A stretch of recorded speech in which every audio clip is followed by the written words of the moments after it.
Hey guys, in this video we're going to have a discussion on HOA board members and why their composition is important, and also the financial health of the HOA and how to um, take a look at that and why that's important as well. HOA boards are, made up of individuals that own in that complex. So they're just like anybody else. They're just regular people, right? They all have opinions and personalities and things of that nature. So you want to know, are they a functional board? Are they dysfunctional? Um, are there a lot of disagreements? Are discussions?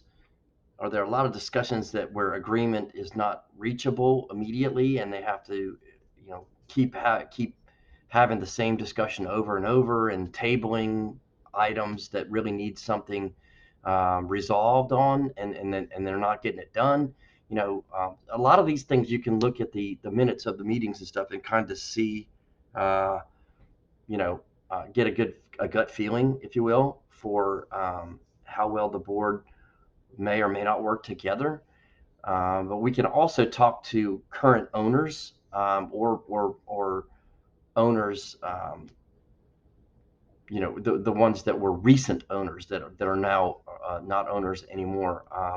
Generally, we'll have some um, past clients and things of that sort in these different buildings that we can reach out to and ask those sorts of questions about the board members.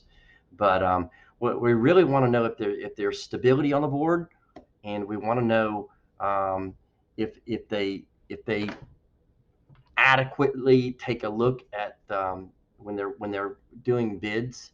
Are they putting out a good project scope with that bid, so that the contractors know exactly what's expected in the work that they're going to be completing, or they're going to be hidden costs because the board put out a faulty scope of work.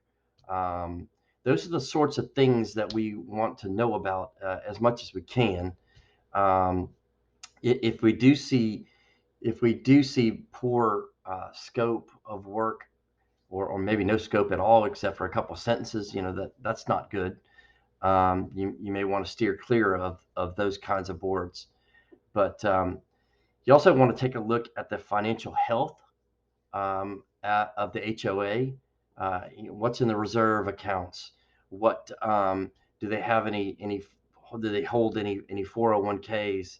Um, do they do they collect on all of their HOA dues, or are there a bunch of them that are delinquent, that they don't really go after them, you know, very hard? Um, you want to also know if there's ample liquidity in the bank accounts to cover some smaller projects without the need for an assessment. Um, you kind of want to know whether or not you want to make sure the board doesn't overspend constantly and do projects that are unnecessary, or you know they didn't get enough bids, so that they're over are obviously overpaying on landscaping, or um, some other common things that you can easily be overcharged for if you don't do your homework. But you also do not want a board that is too frugal, meaning that they're not spending the money to keep the grounds and the building um, and common areas up. For the same reasons that we talked about in one of the other videos, where you then find yourself in a situation where you have a whole bunch of stuff that you need to take care of, and those require assessments, and you really don't want those. So you kind of want a board that works well together, that doesn't spend too much money, but they spend the right amount, and they get what they make sure that they put the work in to get the work get value for their money. Okay, with the project scopes, and they do the adequate research, multiple bids, and all that sort of thing. So that is pretty much what I got to say about HOA composition and why it's important, and financial health and those sorts of things. It's mainly as a CYA for you to, because it all comes back to assessments, right?